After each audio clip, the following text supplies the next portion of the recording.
Howdy folks, Sapper here, aka Sean, and I'm bringing you it's been a couple of turns of a Gathering Storm. So I've just completed through winter of 1935. I'm getting ready to start winter of 1936. So each one of these is a turn. So you do the full turn sequence for each season, I guess you could call it. I still am finding myself struggling through the rules just because you have a rule and then you'll always have exceptions to the rule. Every rule has exceptions to it. That's the problem is and they're located in different places. So it makes it confusing to try to look things up. I think I'm doing things right for the most part, but it's still difficult to try to figure things out sometimes. And of course the counters don't help, right? There are a lot of unique counters in the game. Like for example, we'll go over here. So like in your most of your war games, you're going to have your typical units, right? I believe these are for a World at War. So depending on the end of the pre-war stuff, you will add some of these counters. Depending on what each country built up, you'll add these counters to a World at War. But, your generic war game, or you're not your generic, but your general war game is going to have like, okay, I know that's an armor unit, and we know that those are going to be probably attack and defense or attack and movement or something like that. But you have a lot of unique counters in this game, like all of these counters. And you have to look them up in the battle manual, which is a separate book. So we'll go ahead and show the battle manual. So you have your rules here, and then you have your battle manual, which attempts to explain your random event cards. Doesn't do a very good job of it. But then your battle manual tries to explain all of your unique counters, your different counters.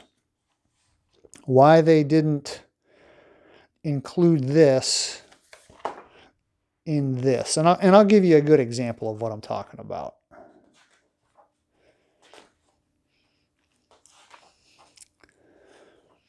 All right. So the anti-common turn counter. So the first time I read that, I'm like, okay, so what counter is that? What I didn't realize at the time was that counter, you look in this battle manual right here, and it shows you the anti-common turn counters. What they should have done, in my opinion, was they should have put that picture here in the manual instead of this picture, because this picture does nothing. It doesn't do anything for the game. It just, it breaks up these walls of text that you have. But that could have been right here, and it would have saved you, especially when you're not familiar with it, because you get this book and you're like, okay, you're thinking battle manual, maybe this is a scenario manual, right? Like a lot of games come with your rules, and then they have a scenario book. So not being familiar with the system or the game, I kind of thought that was what this was. So I set that off to the side, right? Because you want to read the rules first. Then when you have a halfway understanding of the rules, then you're ready to pull out a scenario. But no, that's not what this game is, or that's not what this book is. It kind of defines what your counters are.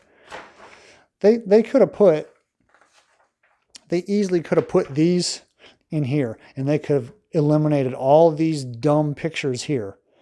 All right, because they don't do anything. They don't serve any purpose other than probably to make the rule book longer and justify the cost and expense of a second book. So,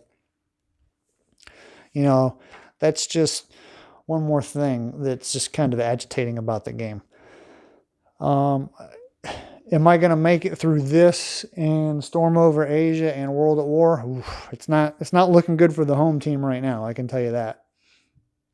But let's kind of go over the status as of the beginning of spring 1936.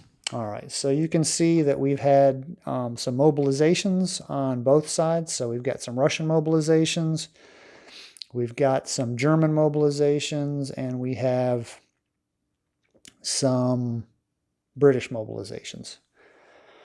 This counter right here is to remind me that the Russians are only able to, because of their cohesion level and all that, the Russians are only able to mobilize factories every so often. And that's an exception to the rule that you have to dig for in the rule book. But there's not a counter to remind you, to tell you that, hey, you know, I can't mobilize another factory until X. So I just used one of the counter looks like a factory, so I put it there. But that's not really what that counter's for. Balance of power. It looks like we have a +2 for the Axis in armor, +1 for the Axis in infantry, -1 for the Axis in air, and -1 for the Axis in navy. So that gives us a net of +1 balance of power for the Axis. So they're doing all right. They've been steadily mobilizing. This past turn, the economic climate was really good, and the aggression index, of course, it's creeping up there. So the Axis didn't want to try to be aggressive towards any countries right now because of the European aggression index. When it's up this high, it makes it easier for the other countries to declare war. I don't think Germany's mobilized really enough to start a war in 1936. So that's kind of why they just did a little bit of buildup and all that. So here's the Italy scenario card. I don't really like the way they call it a scenario card either. Scenario implies it's like, okay, let's set the game up for this outcome or for this start point, right? So Italy's, you know, the Axis are trying to get their balance of power in the Navy up, and Italy's trying, so they're definitely pushing hard towards Navy. Launched ships are 3, and then they've got 2 more in the queue. They have conquered Ethiopia. Germany, they've got a couple ships. They've got 1 built, and then they decided to build a carrier. Let's see, they're mobilizing pretty well. They've built all their reserve units, so we got to wait until some of these start coming off the track. So in 36, these 2 will come off the track, and they'll go into the reserve sections. Let's see, England, they're pushing hard on the Navy because that's really about all they can do. Reserve units are a little bit tougher for them. Navy is where the British shine, right? France, they've built all their active units. They've only got 1 factory that they can, 1 idle factory that they can convert towards military.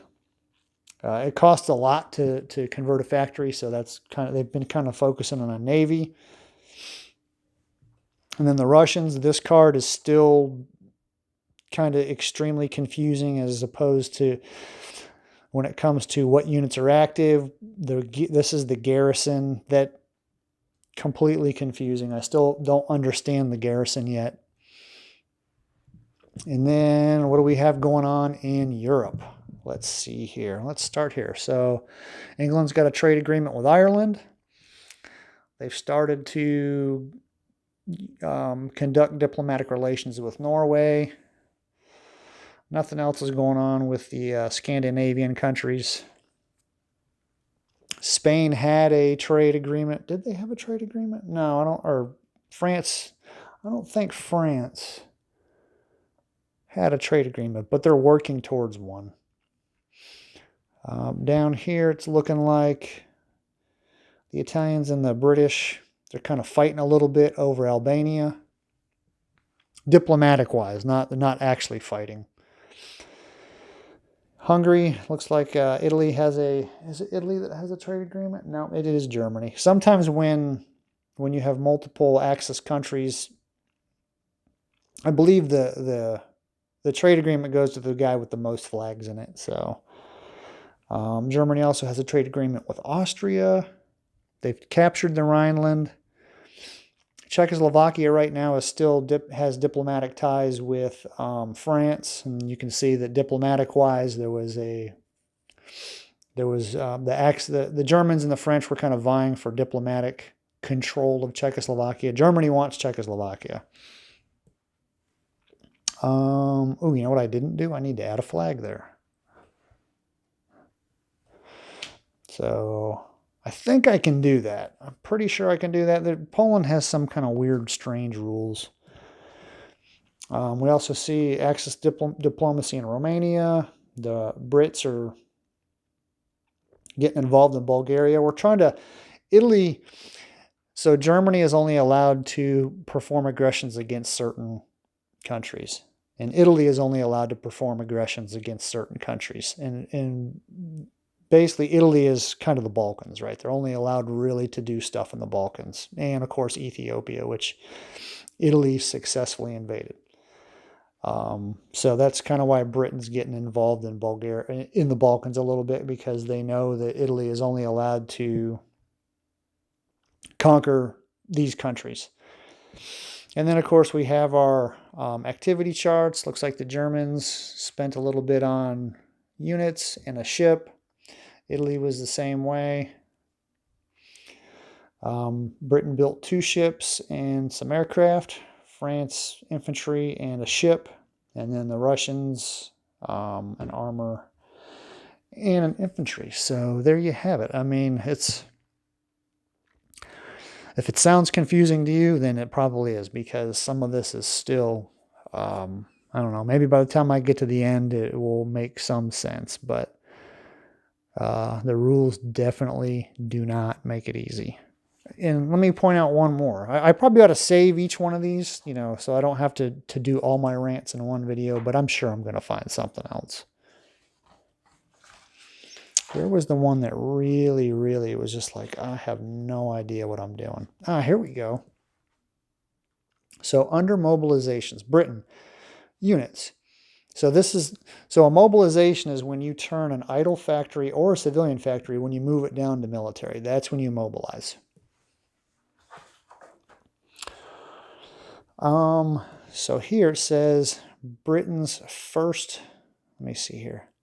Each British mobilization creates 3 units as summarized in the mobilization summary.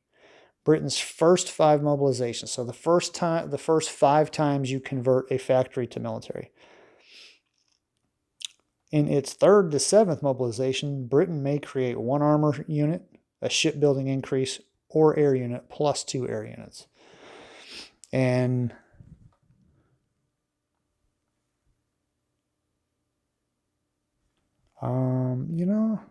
so it's just, and then you look at this chart and you're like, what am I supposed to do? So it's kind of, and then it talks about the 8th and final mobilization. So this definitely doesn't make it easy to tell you what you need to do. And then I looked at the living rules for some clarification, and they say something different than these rules. So I don't even, you don't know what to do.